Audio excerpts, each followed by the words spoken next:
Single set versus multiple set explained.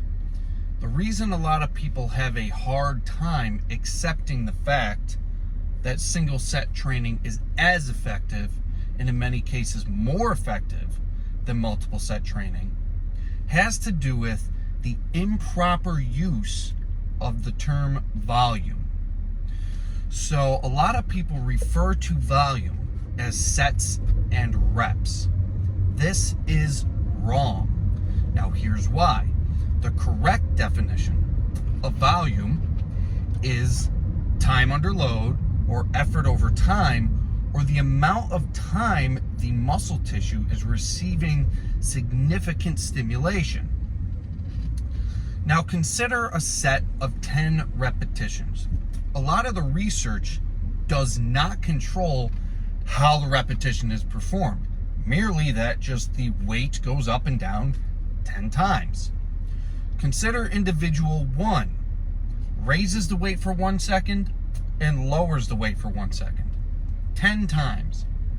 There's going to be a cumulative time under load, or amount of time the muscle is receiving tension or stimulation, of about 20 seconds. Individual 1 does 3 sets with this rep cadence. He has accumulated 60 seconds of time under load. Consider individual 2 lifts and lowers the weight for 3 seconds in each direction, a 3-second positive, a 3-second negative. That is going to take about 6 seconds to complete each repetition, times 10 repetitions. Each exercise set for individual 2 accumulates 60 seconds of time under load. Multiply that by 3 sets. You're looking at triple the time under load with a slower rep cadence. We can agree that even though individual 1 and individual 2 did the same amount of sets and reps, individual 2 did a far greater amount of metabolic work and mechanical work and just overall muscular effort. Individual 2 did more volume. And if you disagree that individual 2 did more exercise volume, then you are a complete fucking moron. So this is where single set training trumps multiple set training.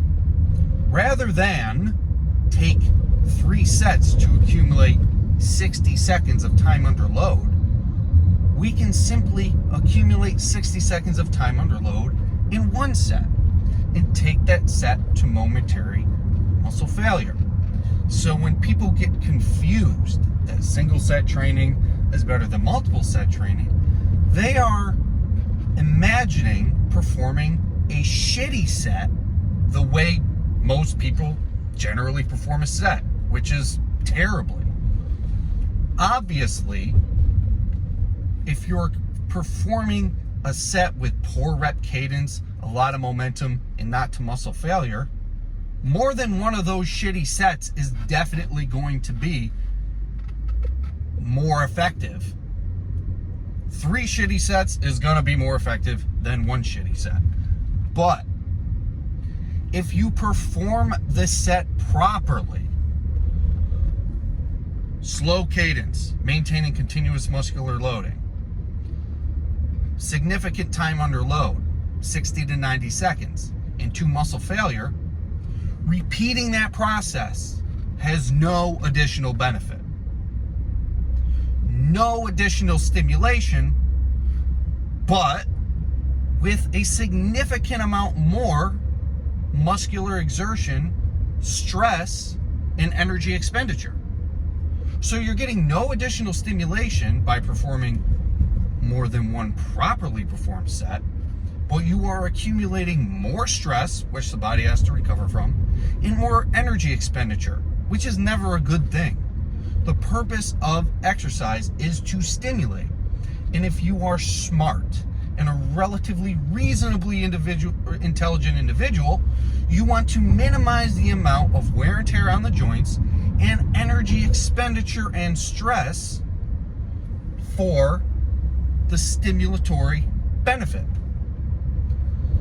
So this is that kind of breaks down the confusion between single set training and multiple set training, and why single set training is more effective than multiple set training. And it comes down to performing the single set properly. Most people who perform multi-set training just do a bunch of really shitty sets that don't really do much. Now, after that explanation, if you still can't wrap your head around why single set training performed properly is better than multiple set training, you're just a fucking idiot and I can't help you. But again, if you are a reasonably intelligent individual, this should make perfect sense to you.